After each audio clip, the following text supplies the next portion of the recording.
This is a special primetime edition. Have Faith.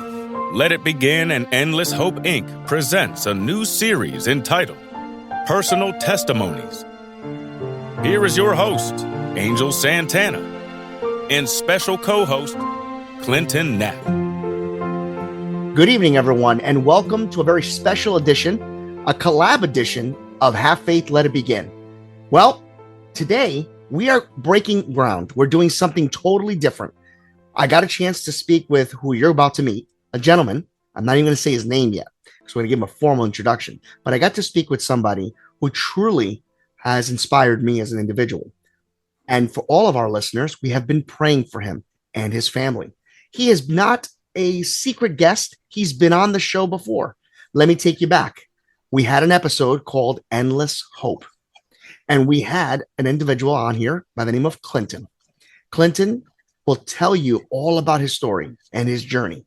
I suggest that if you haven't listened to that episode, you need to go back, because what you're about to embark on is a brand new primetime special that is now going to be a collab between Endless Hope Inc., which established in 2023. They're fueling hope one life at a time. And now we are helping them out here at Have Faith, Let It Begin, because now they have a platform. Welcome to the primetime edition. And without further ado, I'd like to introduce you to Mr. Clinton. Clinton, welcome back, my friend. Well, hi, how are you? It's good to be back. Hey, I'm telling you, we got together. Let's give him a little peek behind the curtain before we get started. We got together after that first episode. We knew there was something going on. We knew that there was a fire. And, you know, we got together, we joined together, and we started thinking about how can we get this message, your story, out to the public, out to those that are in need. So you're really going to run this whole chapter, these episodes. I'm just going to keep you in line and keep us in the motion. But I want to, first of all, just tell you that I'm very grateful and I'm honored that you are sharing this with us. And more importantly, I want you to have fun and teach everyone exactly what you've gone through. So without further ado, I'd like to introduce the Have Faith, Let It Begin family to the newest addition, and that is Clinton. Clinton, welcome. And I understand that today's episode is called The Beginning. Clinton, who are you?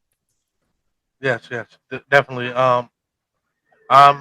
My name is Clinton Knapp, as you've heard before. I'm an individual who lived life and didn't realize how short life could be and all that it entailed until one day my life was changed.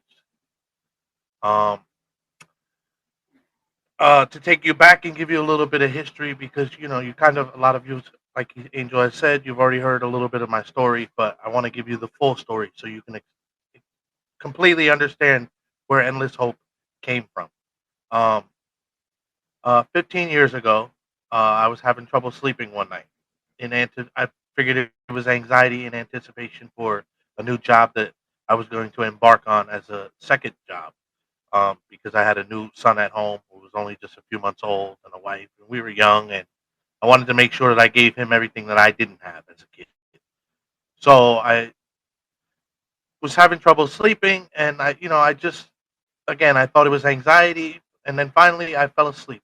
The next time I woke, I got up and I was like, okay, it's time to get this day started. I managed to do everything that I needed to, and spend some time with my son and my wife before heading out the door to my orientation. Uh, I went to orientation. It was short. It was a quick 4 hour day. Uh, Beautiful. Everything was fine. It was after that I was on my way to get some lunch before heading to my shift at my actual job, where at the time I was a security officer at J.C. Penney's in the Galleria Mall in Middletown, New York. Um, I was starting to feel a little under the weather. I was having some shortness of breath. My throat was getting itchy. I didn't know quite what was going on, but I just knew I felt strange. At that point, I was in contact with my wife, and she worked at the hospital in Goshen, Arden Hill at the time. And she had advised me, oh, maybe I should go there and just stop in the ER real quick, get checked out. So, a little reluctant, but happy wife, happy life, right? So I drove on over there. I went in, and it was at that point the triage nurse sat me down. She started to blood pressure and heart rate and oxygen levels, and she looked at me and she was like, "You don't feel that?" And I was like, "Feel what?" She was like, "Your heart rate is like 180 beats a minute." She's like, "You should feel like your heart is about to jump out your chest." And I just looked at her like she was crazy. Like she had three heads because I didn't feel anything. I mean, again, like I said, an itchy throat, maybe. So it was at that point they rushed me into the back. When I got into the back, they started to hook me up to all types of machines. So I had wires everywhere. They started an IV, stuff like that. Doctors came over, poking and prodding, tons of blood, x-rays, ultrasounds, this, that. Before I know it, 5, 6, 7 hours had passed. Finally, now I got quite a bit of family there. My wife was there, my mother, my father, my aunt, my sister, all of them. And finally, the doctor comes over and he said he had a diagnosis, so to speak. And he was like, he had explained that my heart was 5 times the normal size. Um, and they couldn't figure out why. So they were asking questions like, was I sick? Was I this? Was I that? And I was like, I didn't feel like it. Um, so they were a little concerned, a little more poking and prodding, and they decided to admit me, and they kept me for a few days. Actually, I believe it was a Friday that I went, so they kept me over the weekend. So let me ask you that question real quick, so as you're flowing. This happened again in 2009. Yeah, January. How old were you at that time? Me, I was 24. So we're talking about 24 years of age. You never felt any of these symptoms that until that night. You felt like you were just a little off. You get there and your beats are 180 beats per minute, if I said that correctly. Yeah, And but yet you still don't understand what's going on. 5, 6 hours go by. You're wondering, why am I still here? And then you finally get admitted, correct? absolutely. Where is your mindset though at that moment? While during that 5 or 6 hours, are you like, what are you thinking? What, if you can recall, what exactly is going on in your mind, or your wife's mind for that matter? Um, to be honest, my wife, she looked a little nervous. Me, I don't. I've never been big on emotion until recently. So at that point in my life, there was no, I was young, no fear. It was like, oh, it is what it is. Um, So it was a different Clinton. It was a younger Clinton. yeah, yeah, yeah, We'll get to the emotional part later. But okay, yeah, so there you are. So I just wanted to paint a picture. You're early 20s. This is yeah, something very interesting, very rare, and now you formally admit it. Go ahead. yeah. So now, as you said, I'm formally admitted. So I spend the weekend in the hospital, and now they actually know what the diagnosis is. So the doctors diagnosed me with dilated cardiomyopathy. Um, it's where the heart muscle thickens and it has a hard time pumping. So now, as I said, they were trying to figure out how I got it, what caused it. There was no, as I said, there was no signs because I hadn't been sick in the days prior, or even at that point, I wasn't sick. Um, so they basically the doctor had chalked it up as a virus came. I caught a virus. It attacked my heart and was gone before I even knew what had happened. Before I could even think. Um, so with that, the doctor said, we're going to put you on some medications. He called them, if I can recall correctly, he called them miracle meds. It was a bunch of different medications that he put together, and he said that within a few months' time, one of two things would happen. Either they would work and I would get better, and the heart would go down, the swelling would go down, and everything would be back to normal, or they wouldn't work, and which is at which point he used words like transplant. And I looked at him and he was like, it's not in the future. He's like, but I'd rather use words like this just to get you comfortable with hearing them, just in case someday down the road, maybe it has to be a thing. He said, but as of now, I don't think so. It doesn't look that way and stuff like that. So I said, okay, send me home. I was happy to be home with my wife and my son because my son was only 6, 7 months old. Um, so being away from him was hard every minute. So I went home on these meds, and it was a short period of time, just as he mentioned, a few months. And over that few months, I would undergo several tests, constant tests, EKGs, echocardiograms, multiple labs, stuff like that, minimal stress tests. And over that time, everything seemed to be okay. Were you back at work? Actually, no. They had taken me out of work for a little bit, because they wanted to keep an eye on and see what was going on, so to speak. Uh, okay. So as I said, I'm taking these meds. I'm going for all these appointments and stuff like that, and no change. I feel great. I'm living life. I'm active with my son, my wife. Um, so a day comes, April 26th. Now, April 26th is my birthday. So we spent the day. We had family over, friends, barbecuing. It was a great day, good time, lots of love, just a beautiful day. Uh, the evening approaches. We do cake after dinner and stuff like that. Now everybody's getting ready to go home. It's getting late. We're winding down. It was my wife, my son, myself, and my wife's aunt had decided to spend the evening.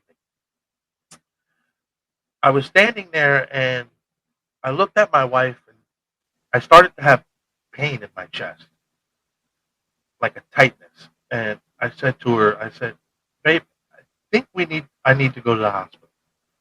And she tried to tell me, oh, just go take a shower, relax. I think you overexerted yourself. Maybe you just need to cool down.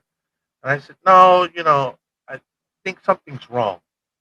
It was at that point her aunt looked at her and said, he doesn't like hospitals. He doesn't like doctors. If he's telling you he thinks he needs to be at the hospital with those doctors, maybe you guys should go. And the wife was like, okay, let's do it.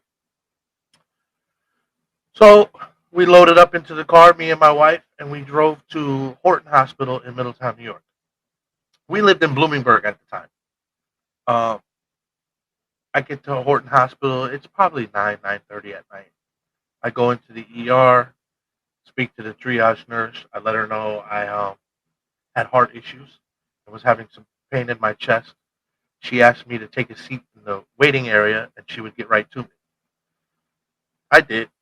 A few minutes goes by, 5, maybe 10 minutes, nothing. So I get up and I go to the desk and I explain to her, I said, I'm having a little pain in my chest.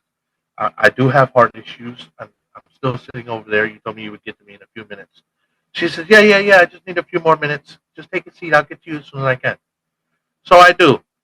Another 15 or 20 minutes goes by, and my wife's older sister at the time worked in one of the nursing units in Horton. She came as a nurse. She came down off her floor and went to this triage nurse and advised her that she needed to get me into the back ASAP because I had heart issues and was experiencing pain. At which point, the triage nurse then again said she would get to me as soon as possible, and I waited another 10 minutes. At that point, I looked at the wife and I was like, let's get out of here. I walked up to the desk, and with all respect, no disrespect at all, I said to her, if something happens to me, you're going to put my son through college. And we walked out. At which point, we drove to Arden Hill in Goshen, and as soon as I walked into the ER there, told the triage nurse I was having pain. I was in the back on a stretcher before I could blink. Um, I think I got to stop real quick because I got to ask you the $1 million question. Was it even busy at the first hospital? Was it packed? no, it wasn't. If I can recall correctly, I want to say there was maybe two other people in the waiting area. Because I mean, listen, I'm not a doctor. You're not a doctor, right? But I work in a hospital, and from what I understand, there are certain things that trigger, okay, chest pains, we got to get them in the back, or at least an EKG, get him something to know, he's not in danger. Wow. Absolutely. What, and then on top of that, the last thing you want to do is get angry. Because if you get angry, the heart rate's going to go, right? Yes, absolutely. So where are you, like, in those, because you said 15, you're talking about almost 40 minutes, rough estimate, right? Of waiting. Yeah, where is your mindset? Not even there, driving from that hospital to the next. Like, where is your mindset? Like, what I know I'd be like, I can't believe that just happened to me. So that's kind of how I felt. I was, couldn't understand where her mind went, was that she would just blow me off like that, so to speak. I mean, because that's how I felt. I felt like I was just pushed to the side, like, oh, I'll get to him when I get to him. There's nothing seriously wrong there. But I was concerned. I was like, hopefully I make it to this next hospital because I have a son at home, a newborn son. I don't want this to be the end. So there was some frustration there. Again, I was raised to be very respectful to my elders, and I could tell that she was older than I, so I couldn't be disrespectful to her in any manner, even if I wanted to. My body just wouldn't let me. So I drove to the other hospital with nothing but frustration, and when I got there and they took care of me the way it was needed, I felt a lot of relief and was able to take a deep breath and say, okay, I'm where I need to be, and I'm going to get the help that I need to get. And this is the hospital in Goshen. Yes, this is Arden Hill in Goshen. Yes. And that's where we're going to leave everybody right now. This is the story of Clinton. And this is something that you really need to listen to. We're leaving you there because we wanted to get you an idea of where we start with this journey. I know you're kicking and screaming right now saying, how can he stop him right when he's about to tell us what was going on? But let's be honest. It is a podcast and we want your attention. And I'm being very blunt and honest. Why are we doing that? Because we want everyone to listen to the last episode when he first came on. We want you to join us for next week as he describes exactly what happens next. And we're not going to even pull punches. When we start the next episode, we're starting right from there. We hope you will join us next week where we continue on when we call this next episode The Unexpected Turn. On behalf of all of us here at Have Faith, Let It Begin and Endless Hope, Inc., we say the following: fueling hope, one life at a time. Follow your dreams and always remember what your heart tells you. We'll see you next week. Hey, Have Faith family. Don't forget to like, subscribe, and share the podcast with your friends. Visit our website, havefaithletitbegin.com. We would love to hear your feedback.